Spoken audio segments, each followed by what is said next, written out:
Welcome to Mosh Boys, where the only rule is that there are no rules and that pants are optional. I'm the Mosh-Man, And I am Crowdkill Boy.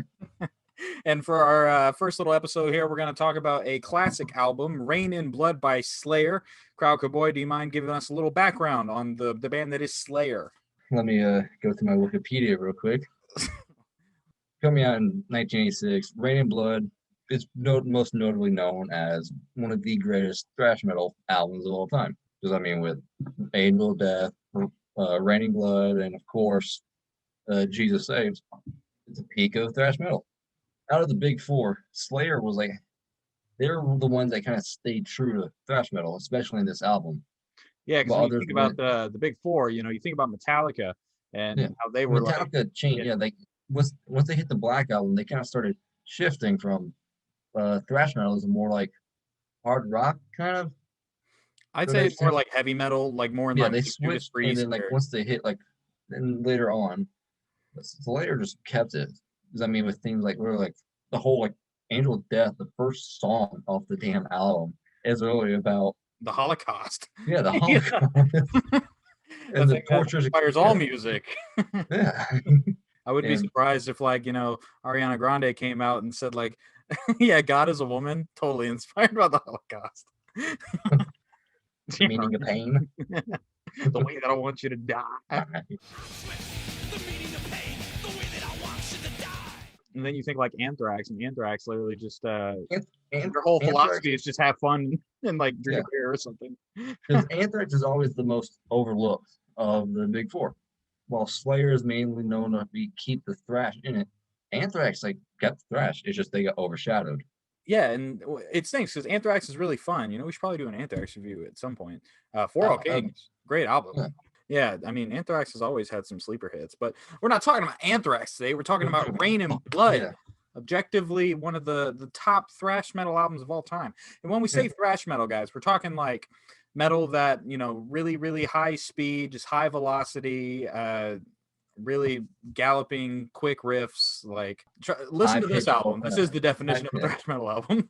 Hmm. screaming solos. It's the perfect package basically for if you want to get in thrash metal, it's the perfect package. Slayer's a good start. Old school Metallica. Any of the big four, which would basically be Metallica, Megadeth, Slayer, and Anthrax. Any of those would basically be a perfect addition to your thrash metal collection if you chose to start one.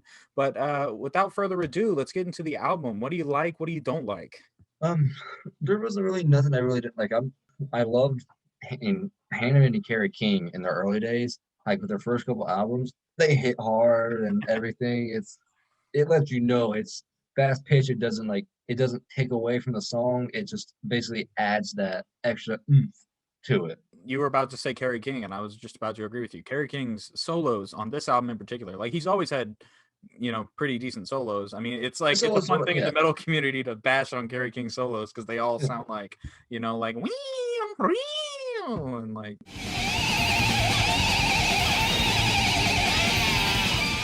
I mean, in this album in particular, they're just so frantic and so like manic, yeah. And like it all over kind the of like place. it matches like the album cover behind you. It gives it like that manic kind of sort of like psychotic look, and these solos portray basically that psychotic feeling. Yeah, and I mean, I pretty much love this album start to finish. I mean, the whole album it is only like 25 minutes. It's a really I short didn't know that. album, but like, I didn't realize it was that short. Like 'cause I listened like I was doing an essay and like 30 minutes later I'm like it's been silent for like 2 minutes. Like and I realized the album's been over and it just kept on hitting and once it ended, you didn't realize it ended. the metalheads would say that like it's not a true thrash metal album if it lasts more than like 2 seconds. But Yeah. like it being 25 minutes long in its conclusion, I think is befitting of a thrash metal album because most of these songs are like 2 minutes long, but they're just absolutely just ravenous. Yeah, they just pack everything into each song. It's a constant just beating basically. I really like this album for just being raw and not compromising on anything. Like there are points of this album where it quite literally just like a choir of just chaos. I mean, Like literally, yeah. Because there are times where it slowly sounds just like they all just decided just to start banging their instruments together as fast as they could and hope that it can make a rhythm. yeah, and like you and I have been to Slayer concerts, and it's Yeah, like it's how do you even headbang to it at some points? You Yeah. know, it's like, Some of it you're Rain just and Blood, you have like yeah. a nice gallop, dun, dun, dun, but at a point And then it's yeah. so manic that you're just like, And then you got like songs like Jesus Saves. Like literally and Jesus Saves, once the slow chug hits, it just it goes in fast and like it just keeps on hitting basically.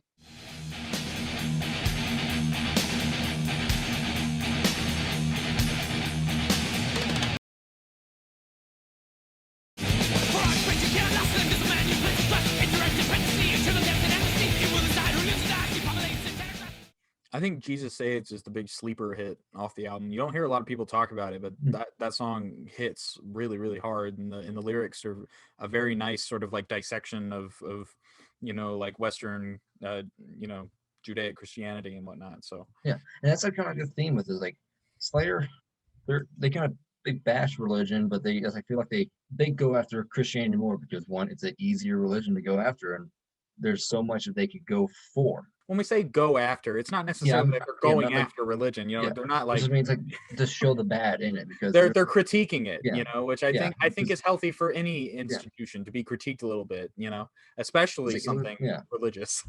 you need to handle criticism because if you don't handle criticism, you can make it like an extremist form. And what Slayer does is that they critique the bad in it and just bring the bad to light, just let you know this isn't all good. I think about this isn't this album in particular, but in like 2001, when God Hates Us All, that Yeah, album came out on 9/11. That was a yeah, big that was a yeah. big I mean, deal. no one knew what was going to happen that day, and then they're sitting there like, just let it play. Oh well. And the song "Disciple" is basically talking about like the extremists of religion, how those who have been so absorbed into like the extremist view go out and perform these heinous acts in the name of their religion, saying it's in like the name of God or Allah. Same thing with New Faith. It's also Yeah, a song that kind of has those themes woven in it. I guess that's an album we can talk about another time because that's its own thing. Something I really like about this particular album, Rain and Blood. I really like that Raining Blood. First off, pun, great title. yeah, I like that is the closer of the album, just because I feel like Slayer is at its best when it's a little bit more dynamic in a way, and there are songs on here that are just like just absolute mayhem. And then the final song, you get like a 30-second bridge at the beginning of just rain noises and like the small beats to kind of like prepare you for something. And then you get hit with that gallop. yeah. And although it is a manic and fast gallop, like it's still organized It has enough a to the rhythm point. and it still Yeah. has like a groove to it. It has a groove too, where you can still like headbang without like having like to count like the rhythm or like the beats and sort of like okay, like every 5/16 beat here I can headbang.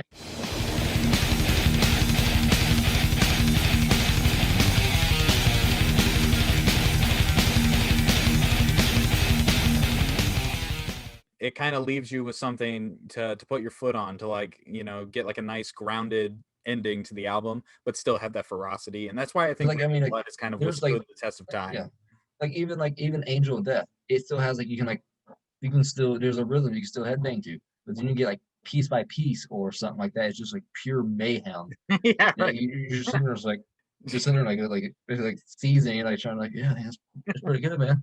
What are you doing? Headbanging, man. Yeah, Slayer, right? That's right, man. I love Yeah, I man. love thrash metal. Now you've got something to die for. The joke I just made was when we went to a Slayer concert, Lamb of God was also playing, and there was a guy who was so whacked Blasting. out on He was like faced drunk, and he was I guess apparently like time slowed around him. So while Slayer was playing like their final five songs or something, we heard this guy yelling like the lyrics to like "You Got Something to Die For," which was like one of the first songs played. So he's singing that out while Slayer singing he "Angel was of Death." singing a song that played 2 hours prior. Yeah. He's sitting there, and then like in the first band, like Cannibal Corpse was playing, and he was like, Slayer. He was hammered for hours. Yeah, oh, dude, and then and there's like an injury in the pit, like behind us, the same guy, just literally yells, "Shut up and play some Slayer." Is that or like he's Shut up and play the music. And then he started yelling for Dead Skin Mask like midway through like Lamb of God. And if you need proof, this was that concert in particular. Just off, where we are staring, just off screen, he was probably there, like, you know, throwing lawn chairs or something. So Oh yeah, like right where that photo was taken, just like literally behind the camera, like he was there all day. He parked there, and yeah, I mean, last we saw of him, like he was getting put into a cop car. So yeah. I was about to say, like, Slayer. didn't he get arrested? I Like think so. leaving the Saw him getting. show. That's one way. Slayer. Yeah. Like the cop pulled him over and it was like, do you know why I pulled you over, sir? And he's like, No man, he got pulled over. He was singing, "Sir, how many beers have you had today?" oh, shut up and play the music. Yeah, let's do a couple superlatives. What's your favorite song on the album? I would rather choose like a favorite song that's not popular. Criminally Insane. Just that slow, the simple and it hits, gets you into know? like a groove, like 20, like 10, 15 seconds in. It reminds me of Skeletons of Society.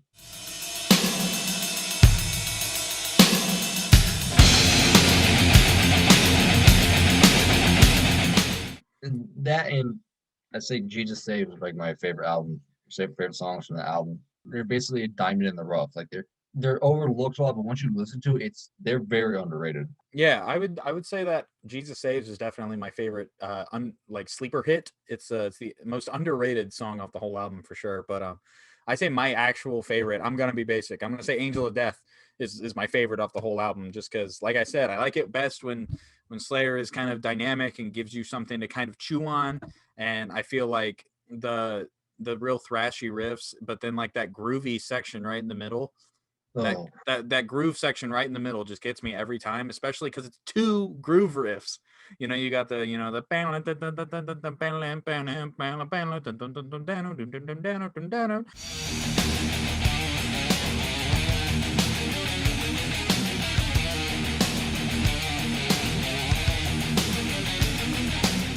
like you have that riff in and of itself is a sinister groove riff, but then it like gets really chunky and it's like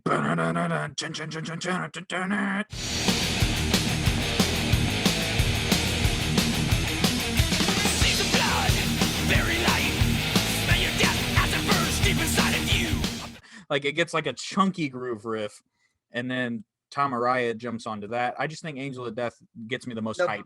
what I like about like their earlier albums is you can hear the bass in the songs. Yeah, definitely. Like, and in the newer albums, you can't hear it that much. They don't need to be backed up, but like that bass just helps like amplify the guitars, like tone and everything. I'm glad you mentioned the mix, because that was like my biggest concern with their last album, you know, Repentless, was just I like that album. That's the song. Yeah, I liked that album from a writing standpoint. I think it was Like a good album, but the like, it mix sounds was like awful. yeah, like it's like the bass, like it's non-existent, The bass was non-existent in the mix, and the drumming, it was weird. Like hearing the cymbal hits, they didn't feel crisp or anything. which could be another album we could do at a later point. I mean, Angel of Death is literally it's like it gives like one hell of an appetizer, which is a great album by I was about to say, are you like sowing a seed? yeah, I'm just placing that seed and we'll pat it down. So let's see what it grows to. If we can snatch that later. It hits you hard, lets you know like, hey, this is what this album's gonna be about. Just like basically, hey, just to let you know, this ain't gonna let up at all. Yes. Hope you have no place to be. Hope you have no prior convictions. What's your favorite riff? Raining Blood, man. That Just gallop, man. I would have to say like just the opening, like it's so sinister sounding.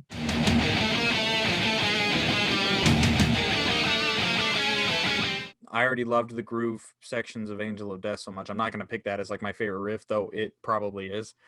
I don't know, man. That opening riff for Jesus Saves, the jun jun jun dun dun dun dun.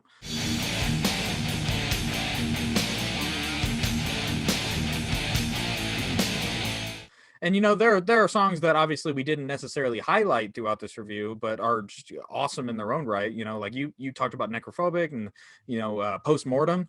That's a really good one to kind of dissect. There's tons of great songs on this album. This whole album is good. So if we are talking about this and your favorite song doesn't necessarily get highlighted by it, don't think we didn't like it. It was just there are things that kind of catch our attention a little bit more. Don't show up basically with your pitchforks ready, saying, "You didn't talk about Epidemic."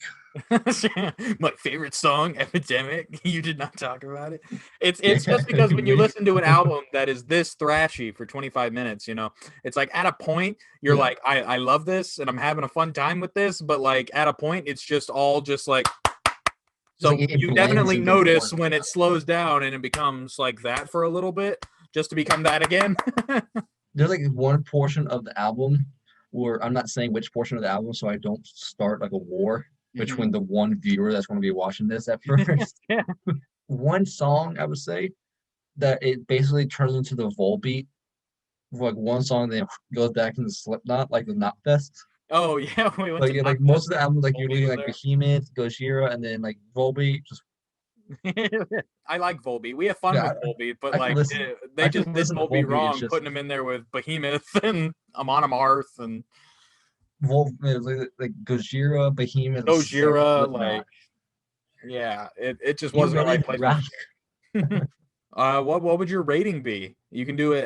You can do it like 5 stars. You can do it out of 10. What's your rating of the classic '80s thrash metal album "Rain and Blood" by Slayer? I don't want to give it a 9 out of 10, like a 10 out of 10, because it's Raining Blood, man. So you're gonna give him a 10 out of 10 anyways. I mean, I'll say from if you want a thrash metal album, like if you want an album that is just the quintessential thrash, then this is a 10 out of 10 album. I say like an 8. Yeah, 9 out of 10. I'll give it 9 bald Kerry King heads out of 10. Thank you guys for watching this review. The Mosh Boys. We plan to upload currently once every 2 weeks, hitting you with album reviews, and we might pick up doing movie reviews pretty soon. But if there's enough traction behind the channel and people seem to be enjoying the conversation, we might start uploading weekly, and that's going to be fun. But thank you guys for listening so much. We encourage you to comment down in the section below your feelings. Have you listened to this album? Did we maybe turn you on to this album for the first time? Leave your thoughts in the comment section below. Leave a like on this video. Subscribe. Can you tell I've done this a couple times before? Oh yeah. Yeah. And what do you think our next review is going to be, bud? I'm going to throw it in your court for next week. I'm gonna keep it in a thrash genre. I'd like to recommend Oxygen Destroyer. It's a great thrash metal band where their whole album is just like kaiju related. Make sure to check in 2 weeks on this channel, where we're going to be talking about Bestial Manifestations of Malevolence and Death by Oxygen Destroyer, which was an album released in 2018. It's bound to be fun. It sounds like Crowdkill Boy kind of already has an affinity for this album, but I'm going in blind. If there's any album that you in particular want to see us review, please leave it in the comment section below. We do take that into account. We're going to read every one of them. Thank you guys so much for watching, and we'll see you next time here on the Mosh Boys. And remember, no pants required in the Mosh Boy pit. No pants required, definitely.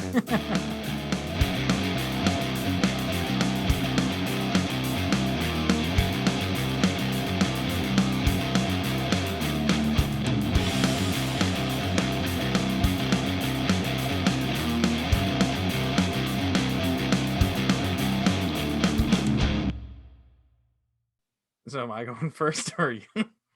Yeah, you can go first. All right.